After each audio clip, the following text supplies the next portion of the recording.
Hello students, আজ আমি tangent and নরমালের second part নিয়ে হাজির হয়েছি এবং আমি আগের যে ভিডিওটি বানিয়েছিলাম সেটা টেনজেন্ট এন্ড নরমালের উপরেই বানিয়েছিলাম, যে পার্ট 1টা। সেখানে আমি বলতে চেয়েছিলাম কি যে কিছু দুটো কি তিনটে অঙ্ক করেছিলাম। সেখানে যে অঙ্কগুলো করেছিলাম সেই অঙ্কগুলো করার পর আমার মনে হয় যে আরো কিছু অঙ্ক দেখিয়ে দিলে অবশ্যই তোমাদের আরো ক্লিয়ার ধারণা হয়ে যেতে পারে। ঠিক আছে, সেজন্য আমি এই পার্ট 2টা করতে বাধ্য হচ্ছি। হ্যাঁ, তো চলো স্টুডেন্টস, আমরা শুরু করি টেনজেন্ট এন্ড নরমাল। ঠিক আছে, কিছু আমি একটা যেমন ম্যাথমেটিক্স নিয়েছি যে এই যে একটা বৃত্ত আর এই একটা বৃত্ত। ঠিক আছে, তাই বৃত্তে বলছে এই বৃত্তের উপর যে কোনো বিন্দু থেকে এই বৃত্তের অঙ্কিত স্পর্শকের দৈর্ঘ্য নির্ণয় করো। খুব ইম্পর্টেন্ট একটা, কিন্তু জিনিসটা অ্যাকচুয়ালি যদি ছবি এঁকে আমি যদি দেখতে পারি, এই অঙ্কটা যেটা বলেছে প্রশ্নটা যেটা আমি দেখতে পারি, তাহলে অবশ্যই আমার অঙ্কটি হয়ে যাবে। তাই তো, আসলে ক্লিয়ার ধারণা থাকলেই এটা হয়ে যাবে। স্টুডেন্টস, যদি আমার চ্যানেল নতুন হয়ে থাকো, অবশ্যই আমার চ্যানেল ভিডিওগুলো তোমার যদি ভালো লেগে থাকে তাহলে আমার চ্যানেলটিকে সাবস্ক্রাইব করো এবং বেল আইকনটিকে টিপে দিও। ঠিক আছে, তাহলে আর যদি এই অঙ্কগুলো যদি তোমার ভালো লাগে অবশ্যই ভিডিওটি লাইক করো এবং খুব খুব শেয়ার করো, যাতে তোমাদের বন্ধুদের জানাতে পারো যে এই ধরনের অঙ্ক এই চ্যানেলে করা হয়। ঠিক আছে, তারা যাতে এই চ্যানেলটিকে ভিউ করে। ঠিক আছে, যেমন দেখেই। ঠিক আছে, চলো স্টুডেন্টস, আর কথা বাড়াচ্ছি না, আমি শুরু মূল টপিকের উপর চলে আসছে। আজ ম্যাথমেটিক্যাল পার্ট চলছে টেনজেন্ট এন্ড নরমালের উপর। আমি তোমাদের আগেও বলেছি, টেনজেন্ট এন্ড নরমাল যদি থিওরি পার্টটা তোমাদের দরকার হয় তাহলে আমাকে কমেন্ট সেকশনে জানাবে এবং তারপর আমি টেনজেন্ট এন্ড নরমাল থিওরি পার্টটা শুরু করব। ঠিক আছে, আমি তোমাদের আগেই বলেছি যে টেনজেন্ট এন্ড নরমালের ভিডিওটা বানাতে গেলে, থিওরি পার্টের ভিডিওটা বানাতে গেলে অনেক সময় লাগবে, 2 ঘন্টা 3 ঘন্টার কাছাকাছি লাগবে। সেজন্য আমি বলছি যে থিওরি পার্টটা তোমরা নিজে থেকে দেখে নেবে। এখানে মূল উদ্দেশ্য হচ্ছে অঙ্ক করা, অঙ্কটা কিভাবে ভাববো, কিভাবে করব, আমি অনুভব করে আমি জাস্ট দেখিয়ে দিচ্ছি অঙ্কটাকে কিভাবে হচ্ছে। ঠিক আছে, আর কোন স্টুডেন্টস হয়তো একটা অঙ্ক দেখলো, সেটা মাস্টার যেভাবে করেছে সেরকম হুবহু মুখস্থ করে নেয়, কিন্তু মুখস্থ করার কোনো জায়গায় নেই এখানে, শুধুমাত্র একটু ভাবতে হবে জিনিসটা নেই। ঠিক আছে, আমি বেশি কথা বলাচ্ছি না, তাহলে আমি টেনজেন্ট এন্ড নরমালের পার্ট 2 ম্যাথমেটিক্স শুরু করছি। চলো দেখো, আমরা প্রথমত যেটা যদি এই সমীকরণ, এর স্ট্রেট লাইনের সমীকরণ, আমরা স্ট্রেট লাইন পড়েছিলাম x plus Y equals to constant ধরনা বা 5 ধরনা। ঠিক আছে, তাহলে এর প্রবণতা কি হয়? তাহলে প্রবণতা আমরা y equals to mx plus c আকারে থাকে, তাহলে m হচ্ছে তার প্রবণতা। তাই তো প্রবণতা, তার মানে ওটা এই অঙ্কটা করার আগে এটার কনসেপ্ট জানার দরকার আছে স্টুডেন্টস, সেজন্য আমি এইসব কথাগুলো বলি। ঠিক আছে, যদি এই একটা সরলরেখা সমীকরণ, সমান্তরাল সরলরেখা আঁকি, তাহলে এই সমীকরণটা কি হতে পারে স্টুডেন্টস? তাহলে এই সমীকরণটা কি হতে পারে? x plus Y equals to constant, যে কোনো একটা সি হচ্ছে যে কোনো একটা ধ্রুবক পদ। ঠিক আছে, তো 5 নয়, 5 ছাড়া অন্য কিছু হবে, 4 3। ঠিক আছে, যে 5 এ হয়তো কনস্ট্যান্টটা, তাহলে কি হবে? সেই লাইনটাকে, সেই স্ট্রেট লাইনটাকে বোঝাচ্ছে। তাই তো, তাহলে প্রবণতা কখন সমান হয়? প্রবণতা কখন সমান হয়? যখন দুটো স্ট্রেট লাইন সমান্তরাল বা প্যারালাল হয়। ঠিক আছে, আর এখন আমি বলতে চলেছি যে এটা বললাম কেন, এটা কারণটা কি? এটা তো আমরা জানি যে দুটো একটা সরলরেখা আর একটা সরলরেখা যদি লম্ব হয়, তার প্রবণতা যদি, এটা যদি প্রবণতা m1 হয় আর এটা যদি প্রবণতা যদি m2 হয়, তাহলে m1 ইন্টু m2 অবশ্যই -1 হয়। এটা আমরা জানি, কিন্তু এটা এখানে কেন বলছি স্টুডেন্টস, কেন আমরা বলছি? এই ইকুয়েশনটার দিকে একটু তাকাও, এই ইকুয়েশনটার দিকে। বৃত্তের জেনারেল ফর্মটা লিখতে হবে। ঠিক আছে, আগে আমরা বৃত্তের যে সাধারণ সমীকরণ, বৃত্তের সাধারণ সমীকরণ থেকে পাই। ঠিক আছে, আমি যে অ্যান্সারটা করছি সেটা আমি একটু দেখুন, বৃত্তের সাধারণ সমীকরণ, বৃত্তের সাধারণ সমীকরণ, general formula of general equation of circle. তাহলে বৃত্তের সাধারণ সমীকরণটা কি স্টুডেন্টস বলো? X square plus Y square plus 2gx plus 2fy plus constant equals to 0। ঠিক আছে, তাহলে এটা কি হয়? এই যে জেনারেল ফর্মটা, এটা কেন্দ্র কি হয়? কেন্দ্র কি হয় স্টুডেন্টস? কেন্দ্র হয় মাইনাস জি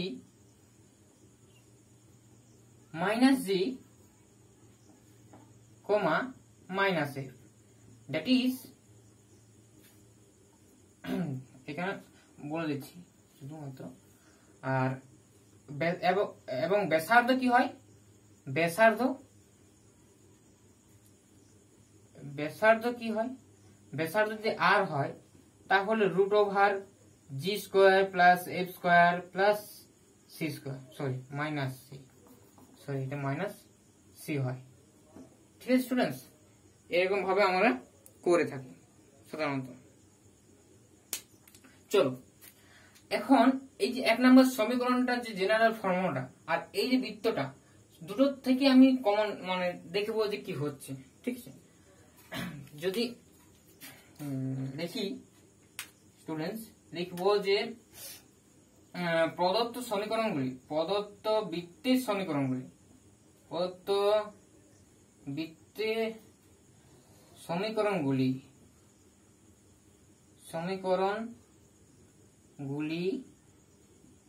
1 নম্বরের সাথে তুলনা করে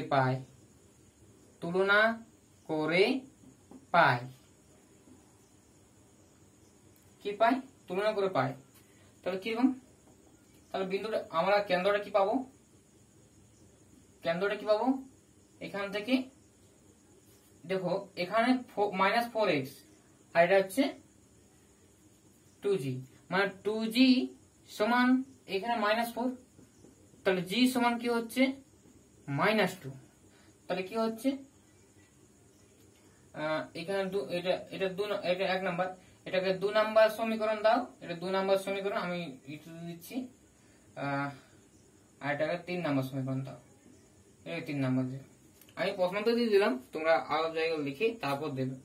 ঠিক আছে, তারপর তুলনা করে পাচ্ছি কি? প্রথমত সমীকরণ নাম্বার 2, সমীকরণ 2 থেকে কি পাই? কেন্দ্র, বৃত্তের কেন্দ্র, তাই না? বৃত্তের কেন্দ্র কি হচ্ছে স্টুডেন্টস? প্রথমটা কি হচ্ছে? জিটা হচ্ছে -g বলেছি, আর জিটা কত পেয়েছিল?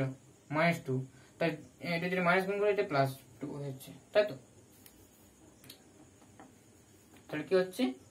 2, আর এটাতে f কত আছে? 6 ইকুয়ালস টু 2f, তাহলে f ইকুয়ালস টু কত হবে?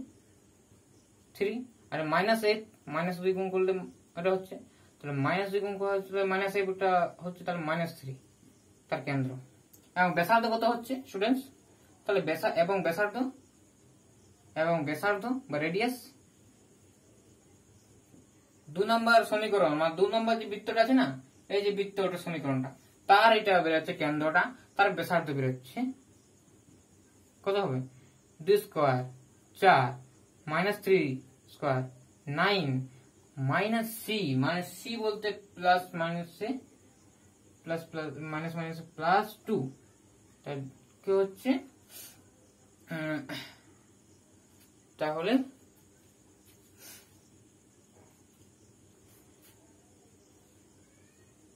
কত হলো? এটা হচ্ছে 615 নাকি 15 ইউনিট বা 15 একক, 15 √15, এটাকে √15। চলো এবার সমীকরণ নাম্বার 3 থেকে পাই, সমীকরণ নাম্বার 3 থেকে পাচ্ছি কি পাচ্ছি, বৃত্তের কেন্দ্র বা সেন্টার, সেন্টার কি হচ্ছে মাইনাস জি, বৃত্তের কেন্দ্র কি হচ্ছে, বৃত্তের কেন্দ্র সেন্টার কোন কিছু হচ্ছে এটা মাইনাস জি, তার মানে হচ্ছে -4 ইকুয়ালস টু 2g, তাহলে g ইকুয়ালস টু কি হচ্ছে, g ইকুয়ালস টু হচ্ছে -2, একই রকম, ঠিক আছে, কেন্দ্র তো একই, তার মানে হচ্ছে 2 3, দেখো এই দুটোটা একই না, এর সঙ্গে এটা বলছি এটা কি রকম বৃত্তটা ছবিটা কিরকম হবে, ঠিক আছে, আর ব্যাসার্ধ একই হবে না, ঠিক আছে, এটা তো বলছি, তার মানে কি হচ্ছে দেখো, ব্যাসার্ধ এটা r1 ধরছি, 2 নম্বর সমীকরণ এটা r2 ধরছি, ধরা হলে এটা কি হবে 4 + 9 - 7, তাহলে কত হচ্ছে √6 ইউনিট, ঠিক আছে, √6 ইউনিট। চলো একটু পিকচারটা আঁকা যাক, ঠিক আছে, দেখা যাক যে কিভাবে আমি বলতে চাইছি, এইটা রেজাল্ট থেকে আমি কি বলতে চাইছি। দেখো কেন্দ্রটা কি, পিকচারটা আমি আঁকতে চেষ্টা করছি স্টুডেন্টস, পিকচারটা আমি আঁকার চেষ্টা করছি। তা এটা হচ্ছে ধরে নাও 2, -3,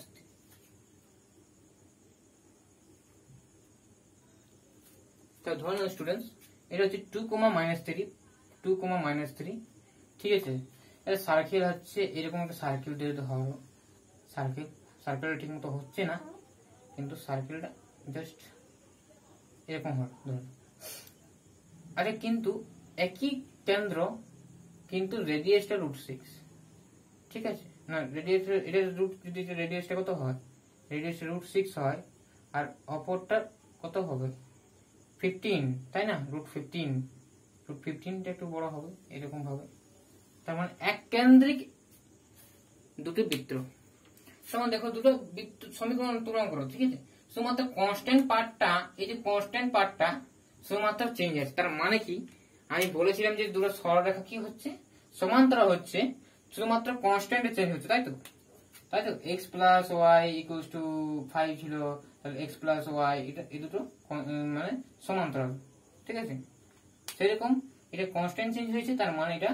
এক কেন্দ্রিক বৃত্ত, ঠিক আছে, রেডিয়াস গুলো আলাদা, ঠিক আছে। এখন বলছে যে এই যে বৃত্তটা মানে অবশ্যই এই বৃত্তের উপর যে কোনো বিন্দুতে এই বৃত্ত অঙ্কিত স্পর্শকের দৈর্ঘ্য, তা দেখো 3 নম্বরটা √6, মানে তার মানে ছোটটা বলেছে, ছোট বৃত্তটা যে কোনো বৃত্তের যে কোনো বিন্দু, যে কোনো একটা বিন্দু ধরে নাও, এখানে একটা বিন্দু, ঠিক আছে, যে কোনো বিন্দু থেকে এই বৃত্তের উপর, এই যে বড় বৃত্তের উপর কি বলছে যে স্পর্শক দৈর্ঘ্য কত হবে, তাই না, এরকম যদি একটা স্পর্শক টানি, জাস্ট এরকম একটা স্পর্শক টানা হয়, ঠিক আছে, তাহলে কি হচ্ছে এখন রাখছি না, ঠিক আছে, জিনিসটা বুঝতে পেরেছো যে পিকচারটা কিরকম হচ্ছে,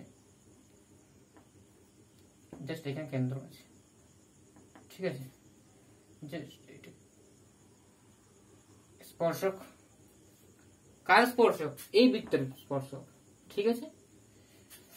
এখন বলছি যে যে কোনো বিন্দু থেকে এই বৃত্তের উপর অঙ্কিত স্পর্শক, তার মানে এই দৈর্ঘ্যটা কত হবে, তাই তো আমার প্রশ্নটা করেছে কি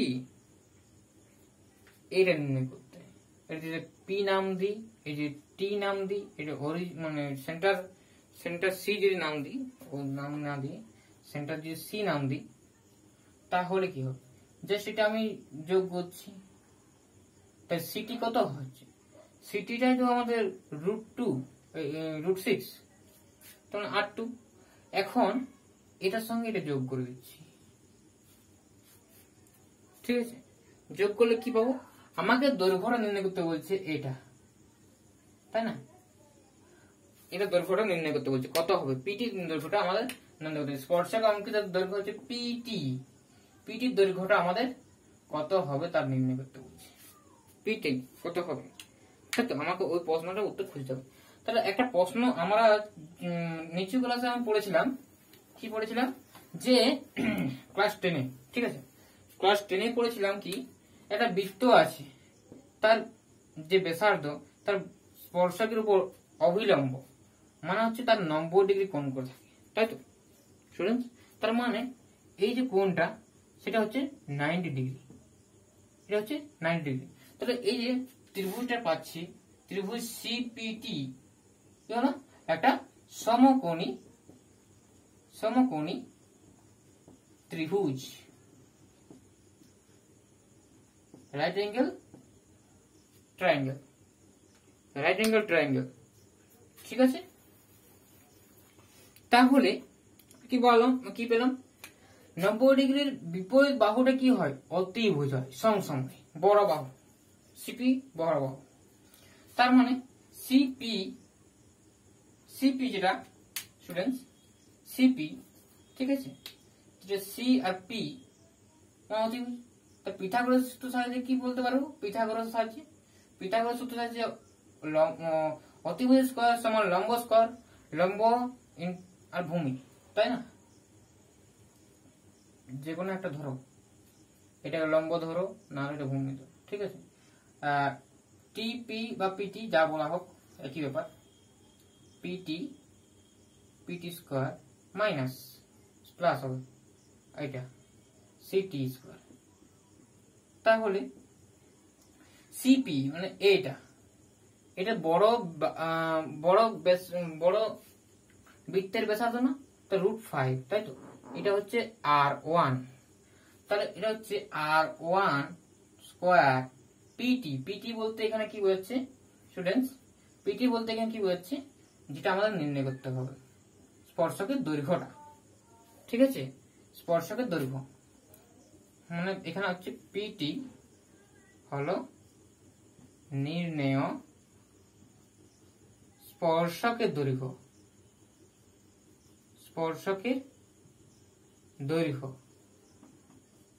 ঠিক আছে, লেন্থ অফ টেনজেন্ট। তাহলে এটা কি সিটি বলতে এটা বোঝাচ্ছে R2 স্কয়ার। আমরা R1 এর ভ্যালু কত পেয়েছিলাম, মনে করো √15 ইউনিট, তাই তো। R2 এর ভ্যালু কত পেয়েছিলাম, √6 ইউনিট। তাহলে পিটি এখান থেকে বের করতে পারবো, পিটি স্কয়ার ইকুয়ালস টু কি হবে, R1 square minus R2 square. বসা ভ্যালুগুলো, PT plus minus √R1 square minus R2 square.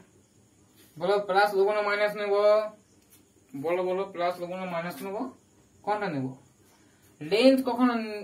Length মানে দৈর্ঘ্য কখনো নেগেটিভ হয় না, সেই জন্য পজিটিভ সাইনটাই নেব, কিছু নেই প্লাস, তাই না।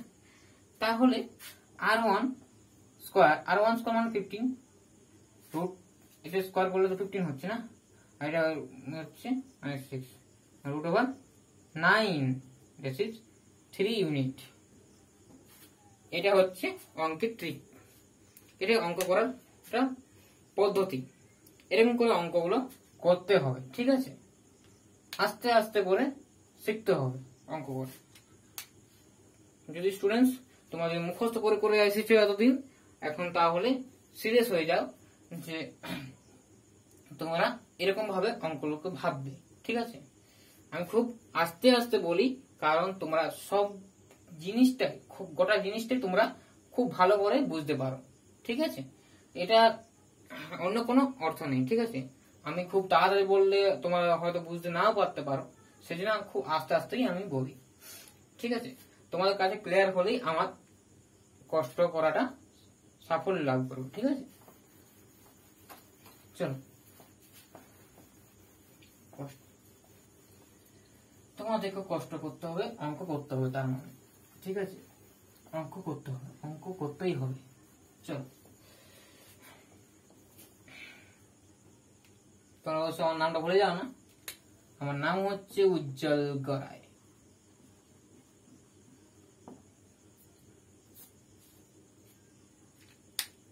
ঠিক আছে।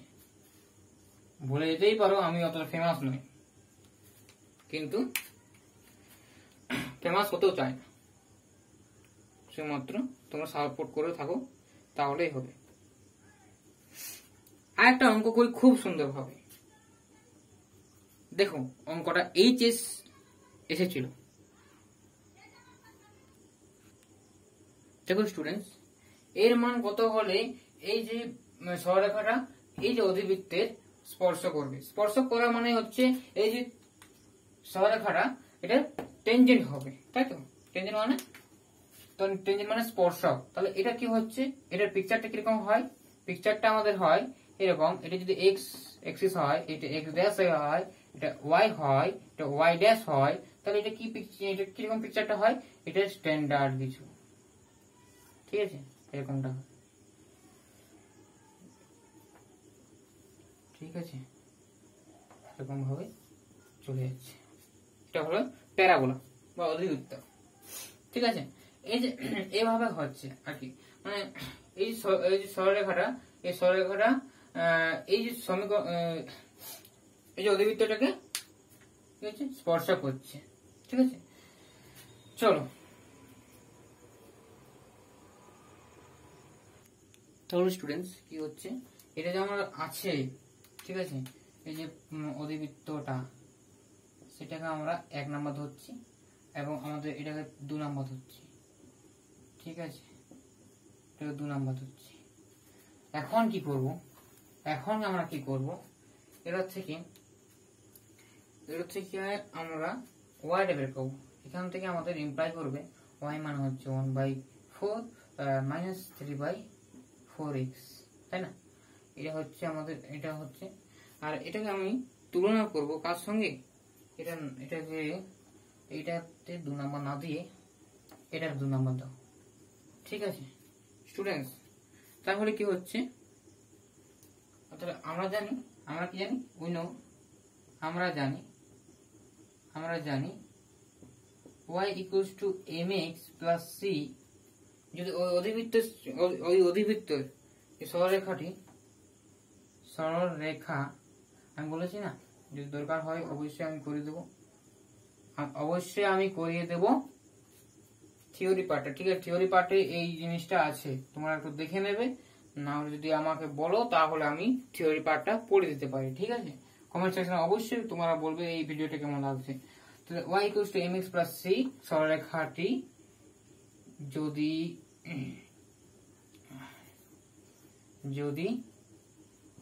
y square equals to 4x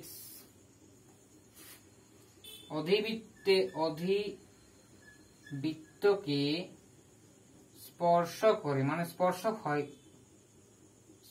করে, তাহলে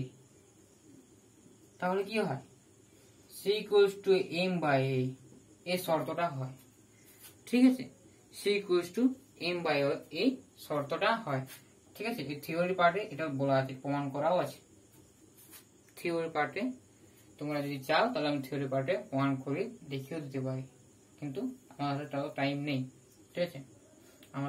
যেহেতু আমাদের ম্যাথমেটিক্যাল পার্ট হচ্ছে এটা।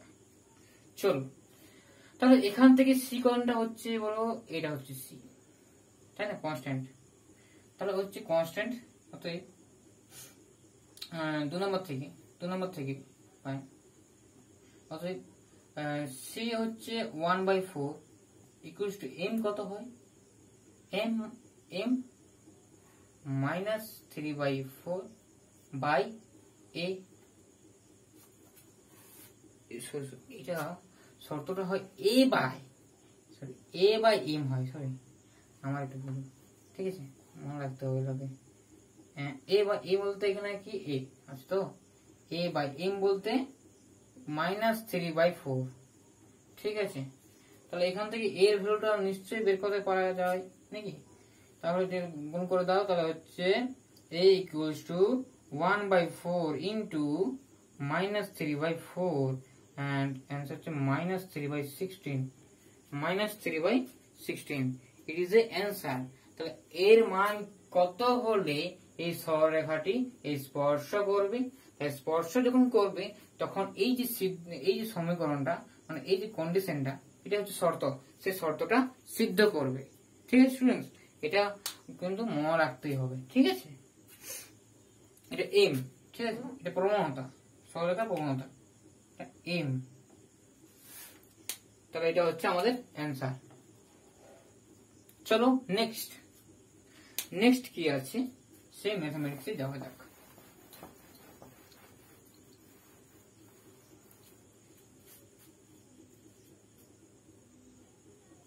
তো স্টুডেন্টস দেখো যে y = 4ax অধিবৃত্তের এই বিন্দুতে আর অবিলম্ব অধিবৃত্তকে পুনরায় এই বিন্দুতে ছেদ করলে প্রমাণ করো যে এই কন্ডিশনটা আমাকে প্রমাণ করতে হবে, তাই তো।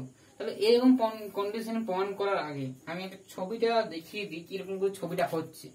ঠিক আছে, বড় স্টুডেন্টস t1 = 0 কেন লেখা আছে? সামথিং বাই 0 কিছু ভ্যালু দেয় না, আনডিটারমাইন্ড, তাই তো।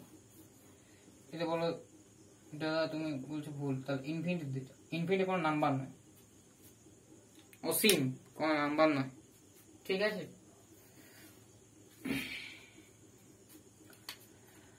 বলি দেখো একটা অধিবৃত্ত y² = 4ax, 4ax এটা স্ট্যান্ডার্ড। ঠিক আছে, তাহলে অবশ্যই এটা অরিজিন গামী হবে। ঠিক আছে, এটা দিকে যাচ্ছে, এটা x এটা y। এখন বলছে কি এই বিন্দুতে, এই যে বিন্দুতে যদি এখানে একটা বিন্দু হয় at1² আর 2at1², এটা যদি হয় তাহলে এই বিন্দুতে স্পর্শক যেটা হবে, স্পর্শক সেটার অবিলম্ব বলতে তো এরকমটা না, এটা হচ্ছে তার অবিলম্ব, তার লম্ব হবে। টেনজেন্ট আর অবিলম্ব সবসময় কি থাকে? লম্ব বরাবর থাকে, তাই তো। টেনজেন্ট যদি একটা সমীকরণ হয়, ঠিক আছে স্টুডেন্টস, টেনজেন্ট যদি dy dx দ্বারা নির্ণয় করা হয় তাহলে অবশ্যই dx dy দ্বারা এটাকে অবিলম্ব দ্বারা নির্ণয় করা হয়, এটাকে টেনজেন্টের প্রবণতা। ঠিক আছে, এটা হচ্ছে অবিলম্বের প্রবণতা হবে কখন? এখানে যখন -1 হবে, তাই তো। দুটো লম্ব, তাহলে এটা গুণ করলে কি হবে?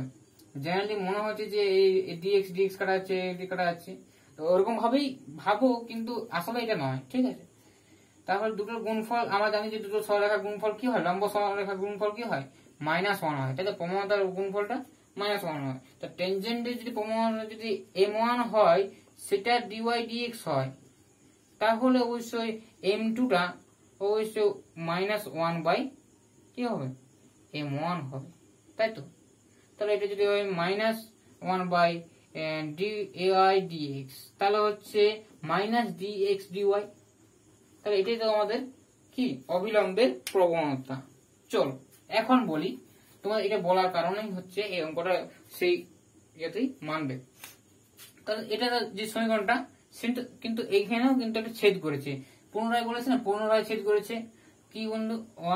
a t2² into a t2 তার হোল স্কয়ার, t2 স্কয়ার। ঠিক আছে, তাহলে এই বিন্দুতে ছেদ করেছে, তার মানে কি এই পয়েন্টে টেনজেন্টের যে সমীকরণটা, তাহলে এই পয়েন্টটা সেই সমীকরণটা সিদ্ধ করে, কারণ কি ওই সরলরেখার ওই অবিলম্বের উপরে কিন্তু ওই বিন্দুটা অবস্থিত আছে, তাহলে আমরা কন্ডিশনটা পেয়ে যাব। কি হবে দেখো, এখন y² = 4ax, ঠিক আছে, এটা 1 নম্বর দিলাম। ঠিক আছে স্টুডেন্টস, আর নাম্বার নাও দিতে পারো, ঠিক আছে দিলাম। এখন এই যে ডেরিভেটিভ করব, dy কার সাথে ডেরিভেটিভ করব সেটা লিখে দেওয়া দরকার, dwr 2x, প্রথমত x সাপেক্ষে করছি উই গেট, তোমরা জেনারেলি x এর সাপেক্ষে করছো, ঠিক আছে। x এর বিভিন্ন মান হলে y এর মান বেরোবে। তো এখন তাহলে কি হচ্ছে 2y dy dx equals to 4a, that is কি হচ্ছে dy dx equals to 2a by y। এখন এটা হচ্ছে সেই ইমপ্লাইজ করছে মাইনাস দিয়ে ইমপ্লাই করো, তারপর উল্টে দাও, ঠিক আছে। -dx dy equals to -y by 2a, ঠিক আছে। এখন বলছে কি এই যে বিন্দুটা দিয়েছে প্রথমত, সেই বিন্দুতে অবিলম্বটা গেছে আর কি, অবিলম্বটা পাস হয়েছে। তাহলে অবিলম্বের সমীকরণটা কি হবে?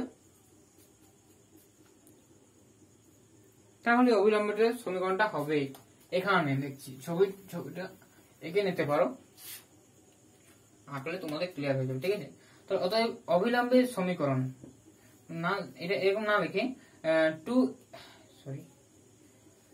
এটা হচ্ছে at² and 2at1² বিন্দুতে অবিলম্বের সমীকরণ কি হবে? কোন বিন্দুকে আমি বলেছি? এই বিন্দুকে। তাহলে y মাইনাস y1 2a, এখানে এটা হচ্ছে y1। প্রবণতা কি হয় কোন বিন্দুতে? এটা তো মাইনাস dx dy, এটা কোন বিন্দু নির্ণয় করতে বলেছে? এই বিন্দুতে। তাহলে 2at²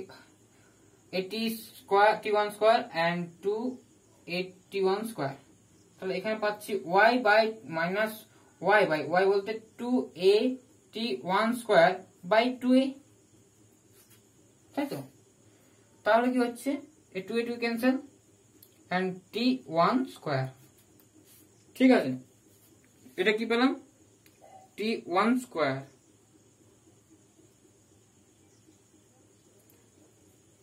এটা প্যারামেট্রিক ফর্ম না, এটা স্কোয়ারটা নয়। ঠিক আছে স্টুডেন্টস, এটা স্কোয়ারটা হবে না, প্রশ্নতে ভুল দিয়েছে। স্কোয়ারটা দেখো প্যারামেট্রিক ফর্ম তো, এটা x এর মান বসাও, এখানে x এর মান যদি বসাও কি হচ্ছে?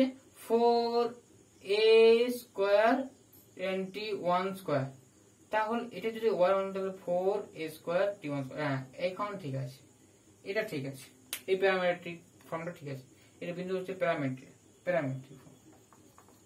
ঠিক আছে, প্যারামেট্রিক বিন্দু এটা বসালে স্যাটিসফাইড করবে। ঠিক আছে, প্যারামেট্রিক ফর্ম এটা অন্য একটা ভেরিয়েবল, আমি t1 একটা ভেরিয়েবল, এখানে t2 একটা ভেরিয়েবল। ঠিক আছে, অন্য একটা ভেরিয়েবল আমাদের ওটা প্যারামিটার বলবো।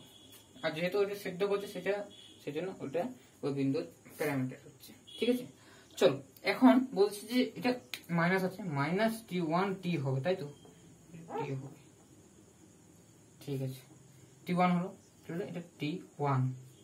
তাহলে এখন মাইনাস t1 এখানে বলতো প্রবণতা into x minus x1 at1², এটা at1²।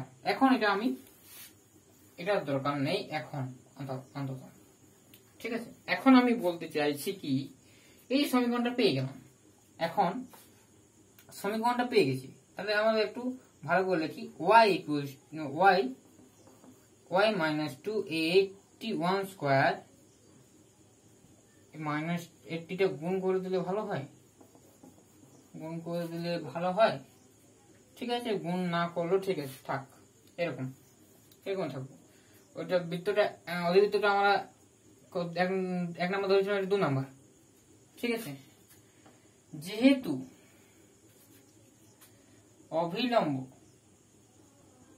অবিলম্বটি at2² to at2 বিন্দুগামী,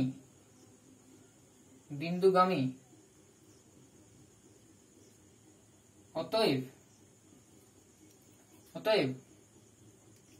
সমীকরণ 2 থেকে পাই,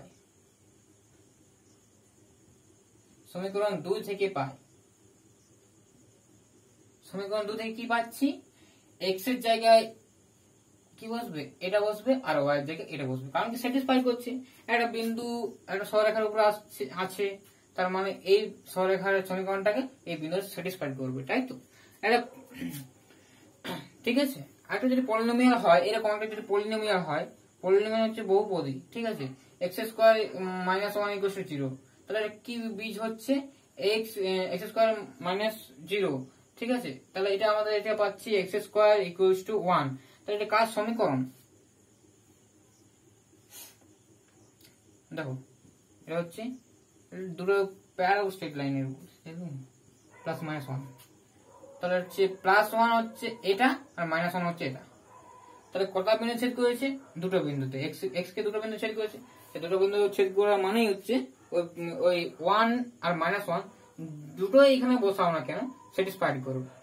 ঠিক আছে স্টুডেন্টস, স্যাটিসফাইড করছে, তাহলে ওটা ওই দুটো বিন্দু হচ্ছে সমীকরণের সমাধান, মানে বীজ বলি, বীজ। ঠিক আছে, বীজ বলি। তাহলে সেরকম ওই বিন্দুগামী হচ্ছে কি, এই বিন্দুগামী হচ্ছে এই 2 নম্বর সমীকরণটা, তাহলে স্যাটিসফাইড করছে।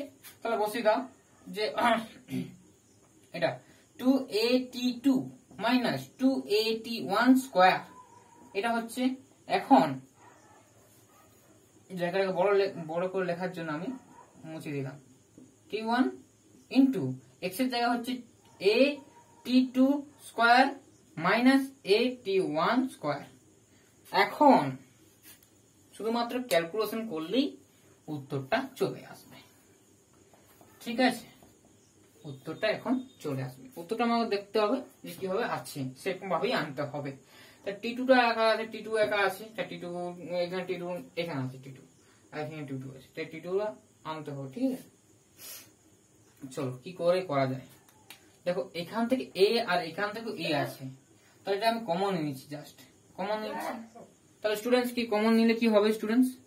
তাহলে এখান থেকে এ কমন যাচ্ছে, এখান থেকে এ কমন যাচ্ছে, তাহলে এ ক্যান্সেল হয়ে যাচ্ছে। তাহলে এটা হচ্ছে 2 কমন নিলাম, এটা তো এটা, হ্যাঁ এটা তো টি,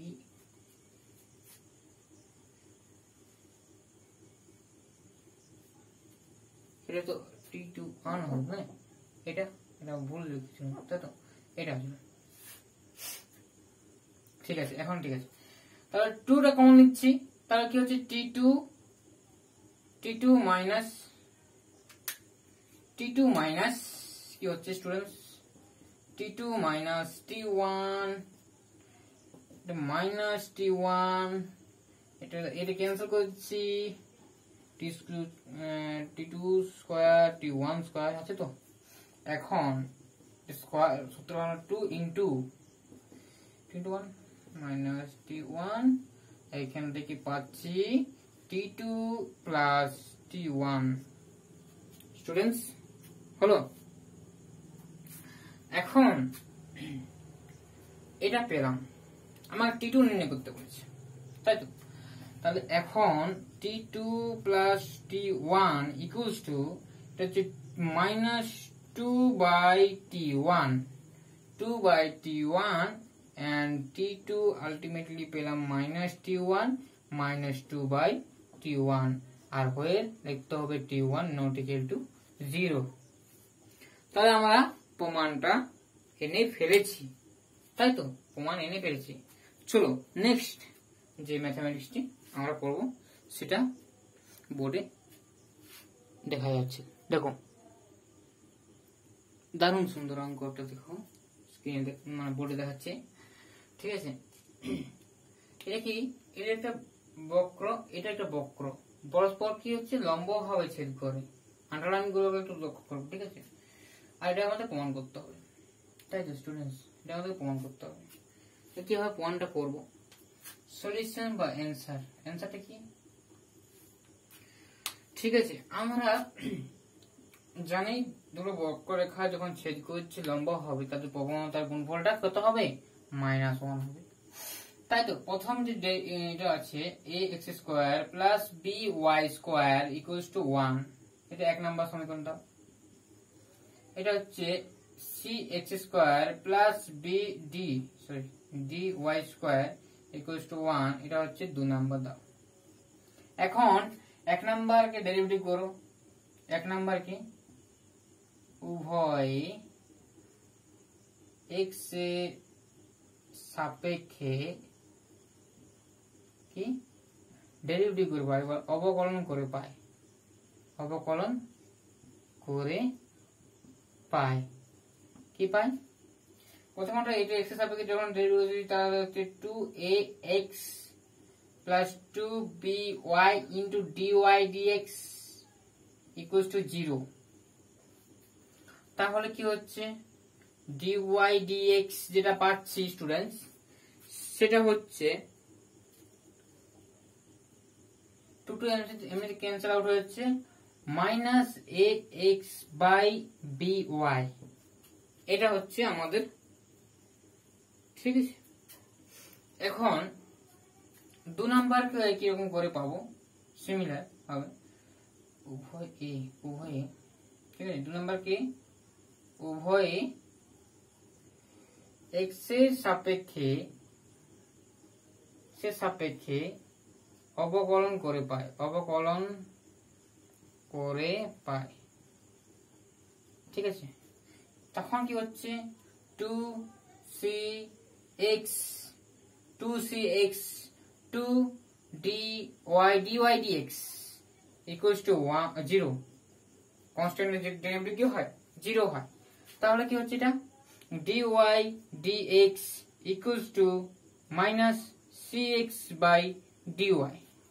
এখন যে প্রবণতা আমাদের বলে দিয়েছি কি, এটা আর এটা কি লম্ব। এখন আমরা ধরবো, ধরি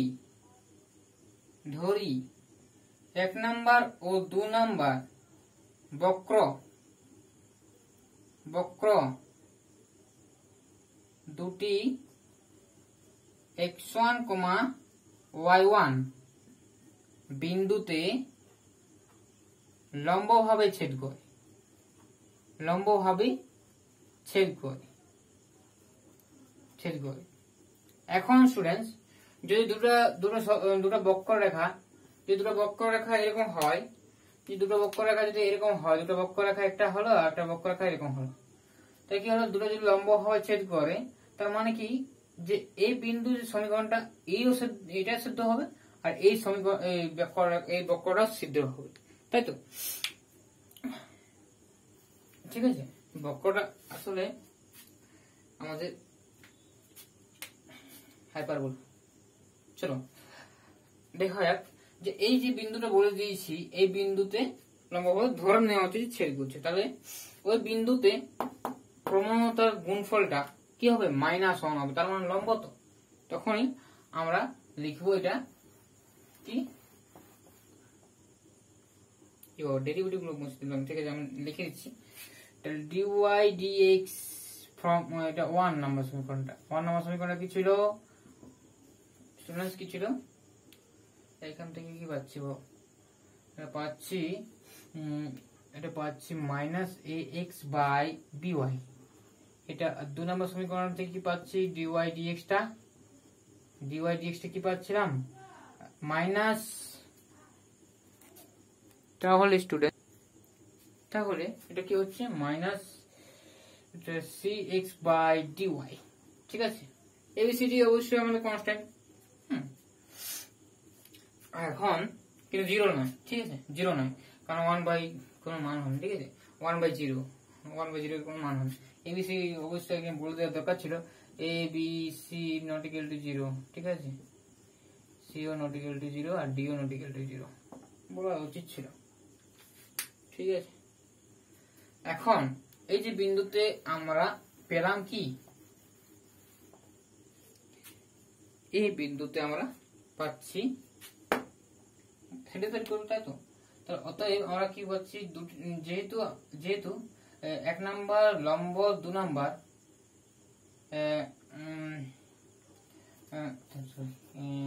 যেহেতু 1x1, y1 বিন্দুতে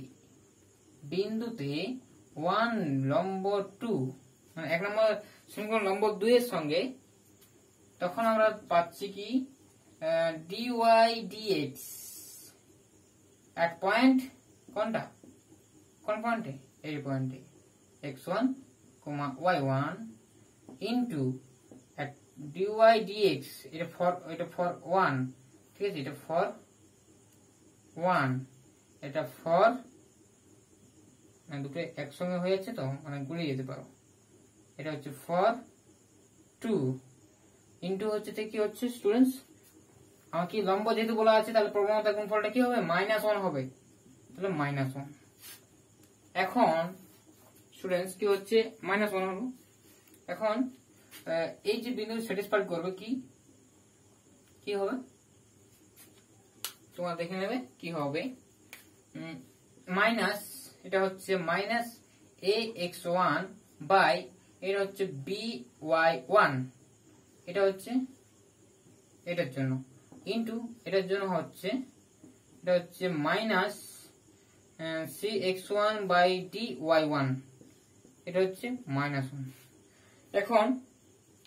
এখন কি পাচ্ছি, এটা হচ্ছে acx1 square equals to minus bdy1 square. ঠিক আছে, এরকম হলো। এটাকে প্রথমত 1 2 দিয়েছিল, এটা 3 নাম্বার দিয়ে দাও, এটাকে 3 নাম্বার দিয়ে দাও, 3 নাম্বার দিয়ে দিলাম।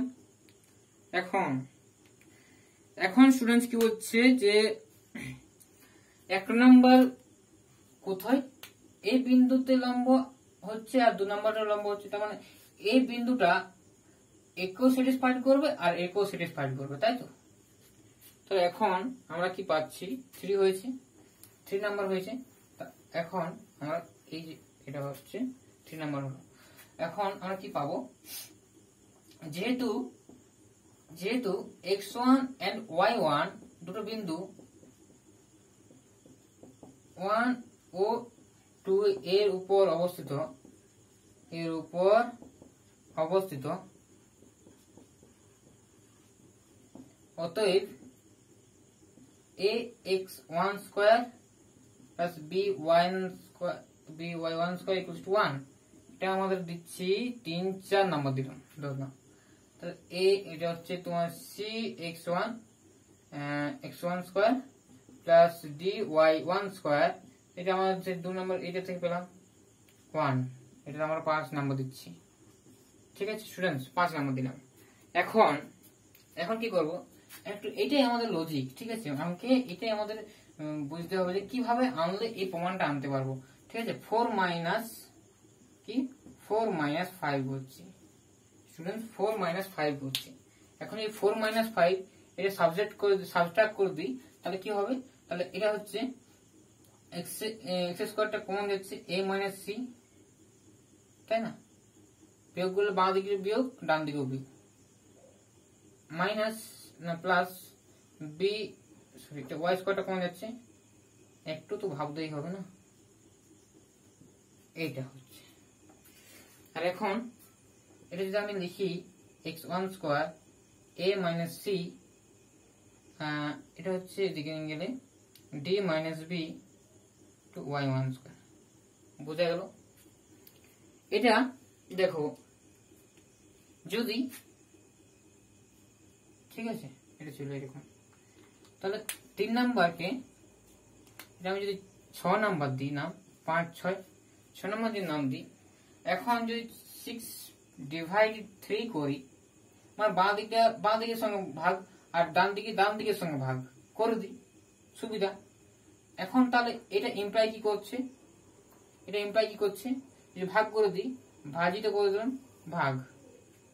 ঠিক আছে, আমি এখানে করে দিচ্ছি, তো ভাগ করে দিলাম, সমীকরণ নাম্বারগুলো পৌঁছে দিলাম। তাহলে কি হচ্ছে, এই যে সমীকরণটা কি হচ্ছে, ভাগ করে দিলাম। এখন এই যে x স্কয়ার, এই যে x square cancel, and y square cancel. এটা একটু ভালো করে লিখি, একটু যদি বলি, এটা হচ্ছে কি ছিল, ab, এটা ছিল মাইনাস, কি ছিল, মাইনাস bd, ab ছিল, তাই তো, না এসি ছিল, এসি ছিল, একটা বিডি ছিল, বিডি y1 স্কয়ার, এটা তো y1 ছিল, y1 ক্যান্সেল হয়ে গেল। এখন কি পাচ্ছি, এটা ইমপ্লাই করছে কি a minus c by ac equals to d, এটাকে মাইনাস কমন নিয়েছি, ঠিক আছে, b minus d by bd। এটা থেকে তো সিম্পলি এটা আসে যাবে, আছে। এখন আলাদা করে আমি মাইনাস ভাগ করেছি, তাহলে কি হচ্ছে 1 by c minus 1 by a equals to, এটা হচ্ছে 1 by d minus 1 by b। এখন যদি এটা সাজাই, এটা যদি আমি সাজাই, এখন যদি এটা আমি সাজাই তাহলে এই প্রমাণটা অবশ্যই চলে আসবে। যদি এটা আমি সাজাই তাহলে এটাকে এদিকে নিয়ে যাচ্ছি, তাহলে কি হচ্ছে 1/a - 1/b, 1/c - 1/d। এটা হচ্ছে আমাদের প্রমাণ, এটা আমাদের প্রমাণ প্রুভড হয়ে গেল। এখন নেক্সট কোশ্চেন, চলো। তো স্টুডেন্টস দেখো, এখন দেখা হচ্ছে এই যে সমীকরণটা বক্র দুটো আছে, বক্রের সমীকরণ পরস্পরকে লম্বভাবে ছেদ করে, তাহলে লম্বভাবে ছেদ করে মানে কি ছেদ করতেই হবে, স্পর্শ করে মানে কি লম্বভাবে স্পর্শ মানে ছেদ করতেই হবে, তাই তো? তাহলে 1 নম্বর সমীকরণটাকে আমরা লিখি প্রথমত x² / a² + λ1 + y² / b² + λ1 = 1। এটাকে 1 নাম্বার দাও, ঠিক আছে? এটা 1 নাম্বার দাও। আর এটা হচ্ছে x² / a² + λ2 + y² / b² + λ2 = 1। এটাকে 2 নাম্বার দাও। এখন কি করতে চলেছি, ধরে নিচ্ছি, সাপোজ অঙ্কর শুধু ধরতেই হবে, x1 আর y1 বিন্দুতে কি 1 নাম্বার ও 2 নাম্বার কি বক্র পরস্পরকে ছেদ করে।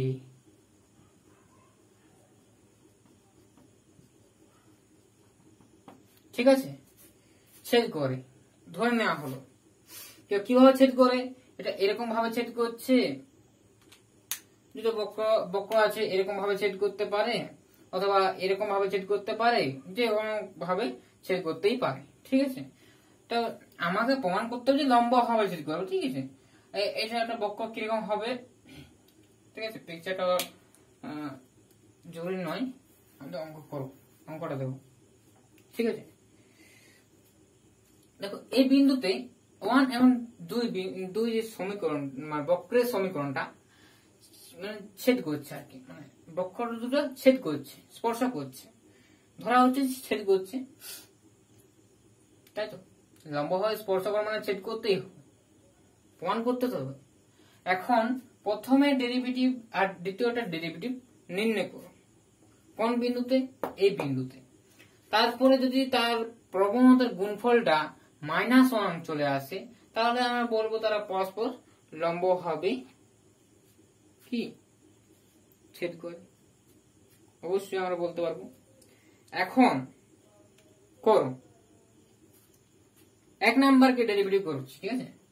তাহলে 1 নাম্বার থেকে পাই, 1 নাম্বার থেকে পাই ডেরিভেটিভ করছি আমি, তাহলে কি হচ্ছে x এর সাপেক্ষে ডেরিভেটিভ করছি, তাহলে এটা যেহেতু কনস্ট্যান্ট, এটা কনস্ট্যান্ট, তাহলে এটা 1/a² + λ1 টা থাকবে ইনটু 2x প্লাস 2y/b², এটা এখানে লিখে দিচ্ছি।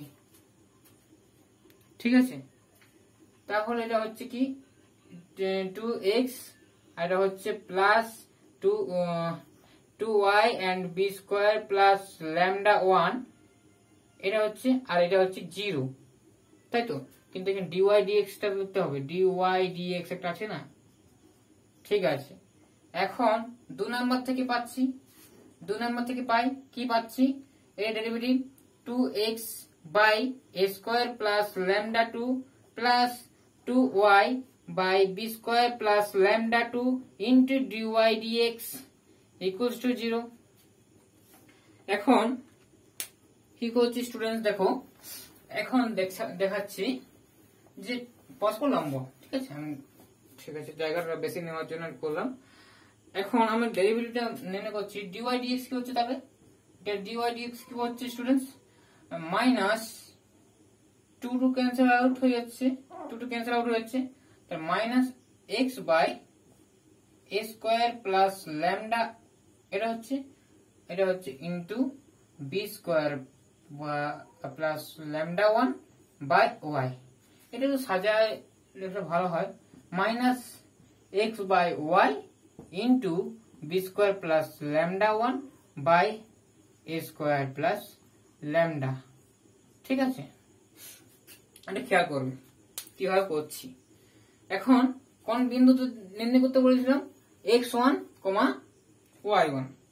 ঠিক আছে, এটা যদি x1 এটা যদি আমি এখন dy dx টা এটা 1 এর জন্য করছি, ঠিক আছে, এটা 1 এর জন্য করছি, ঠিক আছে। 1 ইকুয়েশন 1 থেকে পাই, 1 থেকে 1 নাম্বার যেটা আছে সেটা থেকে পাচ্ছি। ঠিক আছে স্টুডেন্টস, হ্যাঁ, তাহলে এটা যেহেতু কোন বিন্দুতে x1, y1, তাহলে বসিয়ে দাও। এটা হচ্ছে x1, y1, b square plus lambda 1 a square plus lambda 1। আমার খুব ইম্পর্টেন্ট অঙ্ক, ঠিক আছে। এত বড় অঙ্ক ভাবে যে স্টুডেন্ট ছেড়ে দেবো, কিন্তু খুব সুন্দর ভাবে এটা আনা যায়, ঠিক আছে। চলো, এটা হচ্ছে আমরা m1 ধরছি, অত বড়টা লিখি না, তো লিখবো না, ঠিক আছে, m1 ধরবো। তাহলে স্টুডেন্টস আমার যদি যে রেসিপ্রোকালটা আনতে পারি এইটাকে, তাহলে আমাদের কাজ শেষ, কিন্তু আনবো না এখন। 2 নম্বর থেকে পাচ্ছি কি, প্রথম 1 নাম্বারটা হয়ে গেল। এখন 2 নম্বর থেকে কি পাচ্ছি, তো 2 নম্বর সমীকরণ থেকে পাচ্ছি কি, 2 নম্বর থেকে, তো 2 নম্বর থেকে পাই, 2 নম্বর থেকে পাই, মানে ডেরিভেটিভ ফর্ম থেকে পাচ্ছি আর কি, ঠিক আছে, ডেরিভেটিভ ফর্ম থেকে। চাইলে তোমরা নাম দিতে, এটার নাম্বার দিতে পারো, ঠিক আছে, তখন এটা লিখবে। এটা যদি আমি 3 নাম্বার দিতাম, 3 নাম্বার থেকে পাই লিখতাম, ঠিক আছে।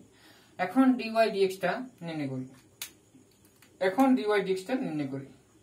dy dx এক পয়েন্ট, কোন পয়েন্টে, x1 আর y1। তাহলে কি হচ্ছে ভাই, কি হলো, এখান থেকে, তাই তো 2 এমনিতে cancel out, minus x1 by y1, সেই কিরকম, সেই একই রকম। তাহলে স্টুডেন্টস দেখো, স্টুডেন্টস সিদ্ধ করলো, ঠিক আছে। এটাকে আমরা m2 ধরছি, এটা m2 ধরছি, ঠিক আছে। তাহলে m1 ইন্টু m2 যদি আমরা -1 দেখাতে পারি, তাহলে অবশ্যই আমরা বলতে পারবো যে এই যে বক্রটা আর এই যে বক্রটা পরস্পর লম্বভাবে ছেদ করেছে, তাই তো। এখন যেহেতু লম্বভাবে ছেদ করেছে, আর এই তাহলে এই যে বিন্দুটা x1, y1, তাই না, তাহলে এই যে 1 নাম্বার সমীকরণটাকে সিদ্ধ করবে, 2 নাম্বার সমীকরণটাকে সিদ্ধ করবে, তাই তো।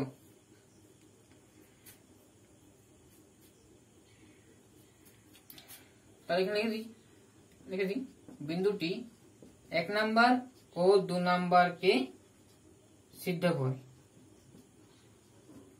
করি, ঠিক আছে। তাহলে স্টুডেন্টস কি হবে, তাহলে আমরা কি পাবো, x এর জায়গায় x1 বসাবো আর y এর জায়গায় y1 বসাবো, কি হচ্ছে এটা, ঠিক আছে। আর কি পাচ্ছি, x2 square by a square plus lambda 2 plus y1 square by y, আর এটা হচ্ছে b square plus lambda 2 equals to 1, ঠিক আছে। এটা হলো, ঠিক আছে। এই যে এটা আর এই যে এটা, ঠিক আছে, প্রথমত বিয়োগ করে দেবো, ঠিক আছে। বিয়োগ করলে কি হবে, এখান থেকে x1, এটা আমি নাম্বার দিই, কত নাম্বার দিয়েছিলাম, 1 2 দিয়েছিলাম, এটা 3 নাম্বার দিলাম, এটাকে 4 নাম্বার দিলাম, ঠিক আছে, এটা 4 নাম্বার। এখন স্টুডেন্টস আমি কি করব, এখন করব 3 মাইনাস 4 পদ্ধতি। কি সুবিধা হয় এইসব অপারেশন ইউজ করলে, অঙ্কটা খুব সহজে চলে আসে, ঠিক আছে। যদি আমরা অপারেশনটা ইউজ করছি 3 - 4 ইউজ করছি, তাহলে x1 স্কয়ার, এখান থেকে x1 স্কয়ার, এখান থেকে x1 স্কয়ার কমন যাবে, তাহলে কি হবে, ভাগনাটা কি হবে, এটা হচ্ছে, এটা পড়ে থাকছে ওর কোএফিসিয়েন্টটা, মাইনাস এর কোএফিসিয়েন্টটা কি হচ্ছে 1/a² প্লাস ল্যামডা 2, এটা হচ্ছে x স্কয়ার, ঠিক আছে, প্লাস y1 স্কয়ারটাকে আমি কমন নিচ্ছি এইখান থেকে আর এখান থেকে, তাহলে কি হচ্ছে স্টুডেন্টস, তাহলে হচ্ছে 1/b² plus lambda 1 minus 1/b² plus lambda 2 equals to 0। 1 minus করলে 0 হচ্ছে, তাই তো, মানে 1 মাইনাস 1 মানে 0 হচ্ছে। ঠিক আছে স্টুডেন্টস, এখন আমি দেখাচ্ছি যেটা আমরা m1 আর m2 ধরেছিলাম, এটা m2 ধরেছিলাম, এখন এটার আমার কোনো দরকার নেই। ঠিক আছে, এখন এটা আমি একটু করি। m1 আর m2 নিশ্চয়ই আমরা লিখেছিলাম কি, আমরা এই সাইডে একটু m1 আর m2 লিখে নিচ্ছি। m1টা কি ধরেছিল, m1টা কি ছিল, m1টা কি ছিল স্টুডেন্টস, m1টা মনে করো, m1টা ছিল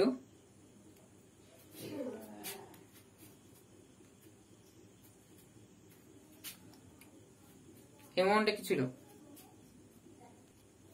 তো এখন এটা সেম করছি, x1 স্কয়ার, এটা হচ্ছে কি,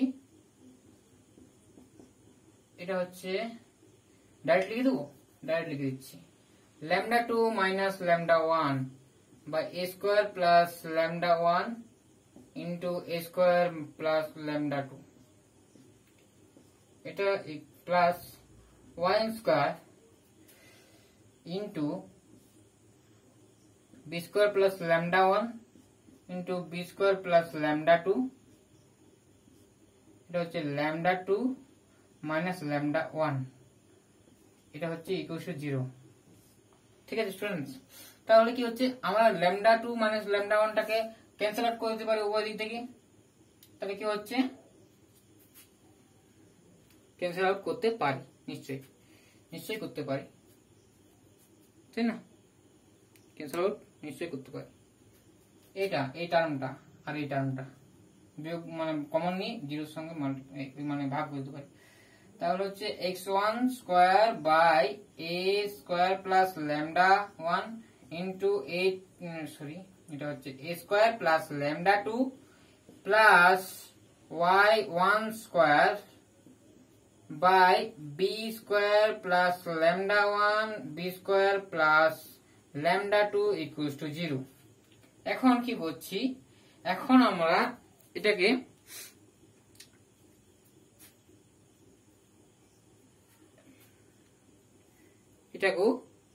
এই জিনিসটাকে আমরা ডান দিকে নিয়েছি, তাহলে x1 স্কয়ার, ঠিক আছে, x1 স্কয়ার বাই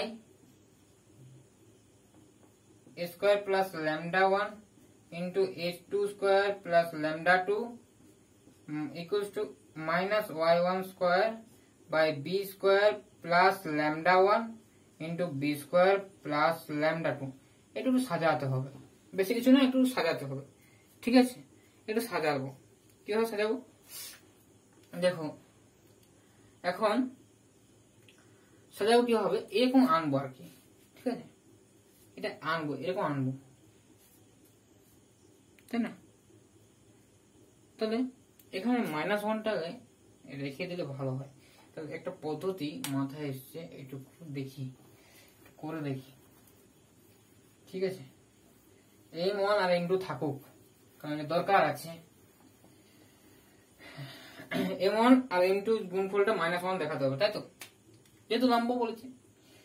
এখন দেখো, এটা থেকে আমরা পাচ্ছি square by y1 square into হচ্ছে b2 স্কয়ার বা এটা into b² plus lambda 2 by a² plus lambda 1 into a² plus lambda 2 equals to -1 থাকছে, তাই তো, এটা উপরে গেল, এটা নিচে এলো, তাই তো, এটা হয়েছে। এখন স্টুডেন্টস কি করছি, এখন কি করব, দেখো এখন এরকম ফর্মুলা আনতে হবে, তাই তো আনতে হবে। তাহলে এখন এটাকে লিখতে পারি x1 by y1 into B square plus lambda 1 টাকে কাছে আনলাম by A square plus lambda 2 টাকে নিয়ে গেলাম। ঠিক আছে, নিয়ে গেলাম কারণ এটার সঙ্গে সিমিলারলি আনবো। ঠিক আছে, এটার সঙ্গে সিমিলার আনবো, এটা মাইনাস দিয়ে গুণ হচ্ছে। ঠিক আছে, মাইনাস দিয়ে গুণ করছি। এখন মাইনাস মাইনাসে প্লাস হয়, এটা সুবিধা।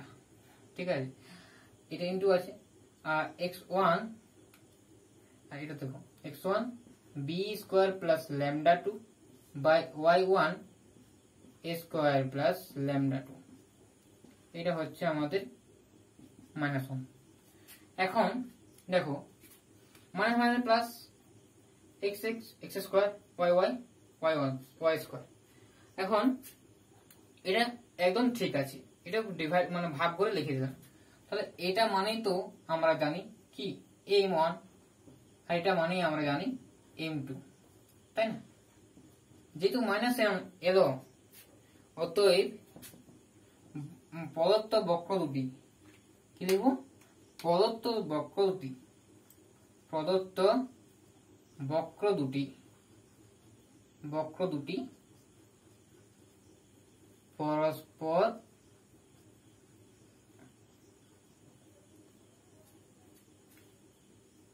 লম্বভাবে ছেদ করে। লম্বভাবে স্পর্শ করে কি? হ্যাঁ, না, লম্বভাবে ছেদই করে। ঠিক আছে, প্রশ্নটা তো লেখা আছে লম্বভাবে স্পর্শ করে। লম্বভাবে স্পর্শ করে মানে কি? লম্বভাবে ছেদই করবে। ঠিক আছে, ছেদ করে এটাকে বেরিয়ে যাওয়া। হ্যাঁ, লম্ব স্পর্শ মানে টাচ করা, কিছু না। এইটুকুই আমাদের ভিডিওতে রাখছি। তারপরে পরের ভিডিওতে আমরা পরের টপিকে নিয়ে কথা বলবো।